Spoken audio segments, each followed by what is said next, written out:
Good morning students. I hope you all are fit and fine. Myself Manpreet. मैं जेड़ा subject ਤੁਹਾਨੂੰ teach करूँगी ਉਹਦਾ ਨਾਮ ਆ business economics. Today we discuss the first topic of business economics ਜਿਹਦਾ ਨਾਮ ਆ law of demand. law ਨੂੰ ਆਪਾਂ ਰਾਜੇ ਪੰਜਾਬੀ ਦੇ ਵਿੱਚ ਨਿਯਮ ਬੋਲਦੇ ਆ.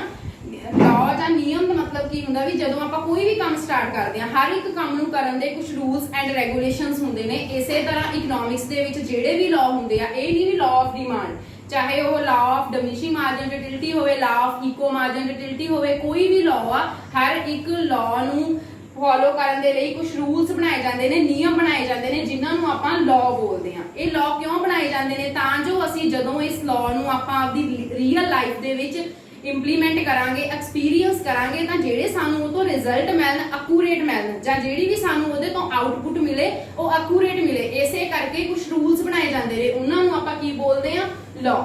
ਨੈਕਸਟ ਵਰਡ ਹੈ ਜੀ ਡਿਮਾਂਡ. ਡਿਮਾਂਡ ਨੂੰ ਆਪਾਂ ਪੰਜਾਬੀ ਦੇ ਵਿੱਚ ਕੀ ਬੋਲਦੇ ਆ ਮੰਗ. ਠੀਕ ਆ ਜੀ. ਡਿਮਾਂਡ ਜਾਂ ਮੰਗ ਦਾ ਇਕਨੋਮਿਕਸ ਦੇ ਵਿੱਚ ਇੱਕ ਸਪੈਸੀਫਿਕ ਸੈਂਸ ਆ ਇੱਕ ਸਪੈਸੀਫਿਕ ਮੀਨਿੰਗ ਆ. ਠੀਕ ਆ ਜੀ. ਗੱਲ ਕਰੀਏ ਆਪਾਂ ਕਿਸੇ ਵੀ ਆਰਡੀਨਰੀ ਪਰਸਨ ਜਿਹਨੂੰ ਇਕਨੋਮਿਕਸ ਜਾਂ ਕਮਰਸ ਦੀ ਕੋਈ ਨੌਲੇਜ ਨਹੀਂ ਉਹਦੇ ਅਕੋਰਡਿੰਗ ਆਪਣੇ ਜਿਹੜੀਆਂ ਡਿਮਾਂਡ ਦੇ 3 ਟਰਮਸ ਨੇ ਚਾਹੇ ਉਹ ਡਿਜ਼ਾਇਰ ਆ ਵਾਂਟ ਆ ਡਿਮਾਂਡ ਆ ਉਹ ਤਿੰਨਾਂ ਦਾ ਮੀਨਿੰਗ ਕੀ ਕਹਿਣਗੇ ਡਿਮਾਂਡ ਆ. But as a commerce student ਤੁਹਾਨੂੰ ਪਤਾ ਹੋਣੇ ਚਾਹੀਦੇ ਆ ਵੀ ਡਿਮਾਂਡ ਡਿਜ਼ਾਇਰ ਤੇ ਵਾਂਟ ਤਿੰਨੇ ਹੀ ਅਲੱਗ-ਅਲੱਗ ਮੀਨਿੰਗ ਨੇ ਤਿੰਨੋਂ ਹੀ ਅਲੱਗ-ਅਲੱਗ ਟਰਮਸ ਨੇ. ਠੀਕ ਆ ਜੀ. ਤੁਹਾਨੂੰ ਪਤਾ ਹੋਣੇ ਚਾਹੀਦੇ ਆ. ਸਭ ਤੋਂ ਪਹਿਲਾਂ ਆਪਾਂ ਡਿਸਕਸ ਕਰਾਂਗੇ ਡਿਜ਼ਾਇਰ.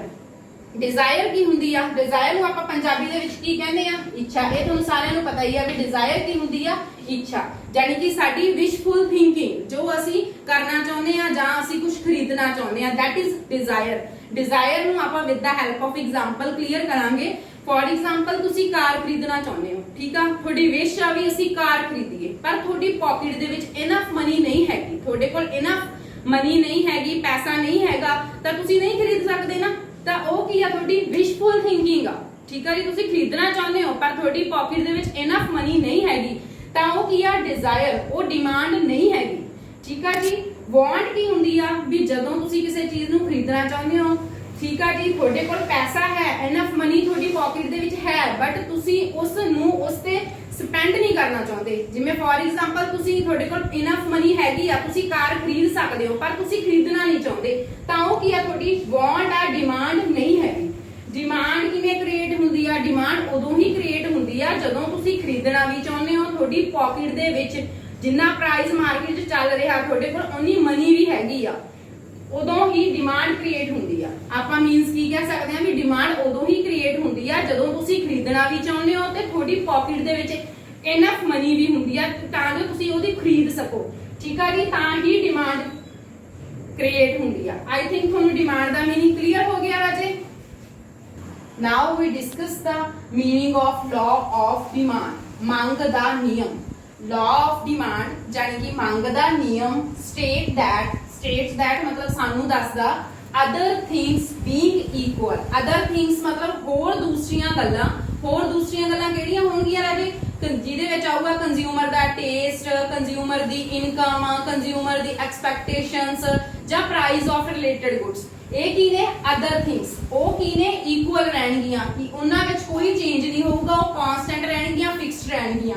ਦਾ डिमांड मतलब ਮੰਗ for a goods extend मतलब ਕੀ ਆ ਵੀ goods मतलब ਵਸਤੂਆਂ extend मतलब increase ਹੋ ਜਾਂਦੀ ਆ ਵੱਧ ਜਾਂਦੀ ਆ with a fall of its own price. goods ਦੇ own price fall ਹੋਣ ਨਾਲ fall means ਘਟਣ ਦੇ ਨਾਲ reduce ਹੋਣ ਦੇ ਨਾਲ ਜਿਹੜੀ ਡਿਮਾਂਡ ਆ goods ਦੀ ਜਾਂ ਕਮੋਡਿਟੀ ਦੀ ਉਹ extend ਹੋ ਜਾਂਦੀ ਆ ਵੱਧ ਜਾਂਦੀ ਆ. and diminish ਦਾ ਮਤਲਬ ਕੀ ਆ ਘਟਣਾ ਕਿਸੇ ਚੀਜ਼ ਦਾ reduce ਹੋਣਾ with a rise of its own price. goods ਦੇ ਪ੍ਰਾਈਸ ਦੇ ਵਧਣ ਦੇ ਨਾਲ ਰਾਈਜ਼ ਹੋਣ ਦੇ ਨਾਲ ਉਹਦੀ ਕੀ ਆ ਡਿਮਾਂਡ ਕੀ ਹੋ ਜਾਂਦੀ ਆ ਡਿਮਿਨਿਸ਼ਿੰਗ ਹੋ ਜਾਂਦੀ ਆ. ਤਾਂ law of demand ਸਾਨੂੰ ਇਹ ਤੋਂ ਰਾਜੇ ਇਹੀ ਦੱਸਦਾ ਵਾ ਵੀ other things being equal ਬਾਕੀ ਗੱਲਾਂ ਸਮਾਨ ਰਹਿਣ ਤੇ ਕਾਂਸਟੈਂਟ ਰਹਿਣ ਤੇ goods ਦਾ ਜਿਹੜਾ ਪ੍ਰਾਈਸ ਆ ਉਹ ਵਧਣ ਤੇ goods ਦੀ ਜਿਹੜੀ ਡਿਮਾਂਡ ਆ ਉਹ ਘਟ ਜਾਂਦੀ ਆ. ਡਿਮਾਂਡ ਦੇ ਪ੍ਰਾਈਸ ਘਟਣ ਦੇ ਨਾਲ ਡਿਮਾਂਡ ਕੀ ਆ ਵੱਧ ਜਾਂਦੀ ਆ. ਠੀਕ ਆ ਜੀ. law of demand ਨੂੰ ਹੋਰ ਵੀ ਚੰਗੀ ਤਰ੍ਹਾਂ ਅਸੀਂ ਡਿਮਾਂਡ ਫੰਕਸ਼ਨ ਦੇ ਨਾਲ ਐਕਸਪਲੇਨ ਕਰ ਸਕਦੇ ਹਾਂ. ਠੀਕ ਆ ਜੀ. ਇੱਥੇ ਲਿਖਿਆ dx equal to f PXPRYTE ਇਹਦੀਆਂ ਟਰਮਸ ਅਸੀਂ ਐਕਸਪਲੇਨ ਕਰਾਂਗੇ। DX ਕੀ ਆ? ਕਮੋਡਿਟੀ, ਠੀਕ ਆ ਜੀ। F ਫॉर ਫੰਕਸ਼ਨ ਆ। PX ਜਿਹੜੀ ਆਪਾਂ ਗੁੱਡਸ ਦੀ ਗੱਲ ਕਰ ਰਹੇ ਆ ਉਹਦਾ price of its commodity. PR ਦਾ ਮਤਲਬ ਕੀ ਆ? Price of related goods. Y for consumer ਦੀ ਇਨਕਮ। T ਫॉर ਕੰਜ਼ਿਊਮਰ ਦਾ ਟੇਸਟ। E ਫॉर ਕੰਜ਼ਿਊਮਰ ਦੀ ਐਕਸਪੈਕਟੇਸ਼ਨਸ। ਠੀਕ ਆ ਜੀ।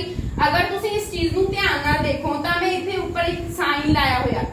ਇਹ PXPR ਦਾ ਮਤਲਬ ਕੀ ਆ? ਰਿਲੇਟਡ ਗੁੱਡਸ ਤੇ ਲਾਇਆ ਹੋਇਆ, Y ਤੇ ਲਾਇਆ ਹੋਇਆ, T ਤੇ ਲਾਇਆ ਹੋਇਆ, E ਤੇ ਲਾਇਆ। ਇਹ ਜਿਹੜਾ ਸਾਈਨ ਆ ਇਹਦਾ ਮੀਨਿੰਗ ਇਹੀ ਆ ਵੀ ਰਿਲੇਟਡ ਗੁੱਡਸ ਦਾ ਪ੍ਰਾਈਸ, ਕੰਜ਼ਿਊਮਰ ਦੀ ਇਨਕਮ, ਕੰਜ਼ਿਊਮਰ ਦਾ ਟੇਸਟ ਤੇ ਕੰਜ਼ਿਊਮਰ ਦੀਆਂ ਐਕਸਪੈਕਟੇਸ਼ਨਸ, ਇਹਨਾਂ ਦੇ ਵਿੱਚ ਕੋਈ ਚੇਂਜ ਨਹੀਂ। ਇਹ ਸਾਰੀਆਂ ਦੀਆਂ ਸਾਰੀਆਂ ਕੀ ਨੇ? ਆਪਣੀਆਂ ਅਦਰ ਥਿੰਗਸ। ਆਪਾਂ ਮੀਨਿੰਗ ਕੀਤਾ ਸੀ ਨਾ ਅਦਰ ਥਿੰਗਸ ਬੀਇੰਗ ਇਕੁਅਲ, ਤਾਂ ਇਹ ਸਾਰੀਆਂ ਕੀ ਨੇ? ਅਦਰ ਥਿੰਗਸ ਬੀਇੰਗ ਇਹ ਇਕੁਅਲ ਨੇ। ਆ ਜਿਹੜਾ ਸਾਈਨ ਆ ਇਹ ਕਾਂਸਟੈਂਟ ਦਾ ਸਾਈਨ ਆ।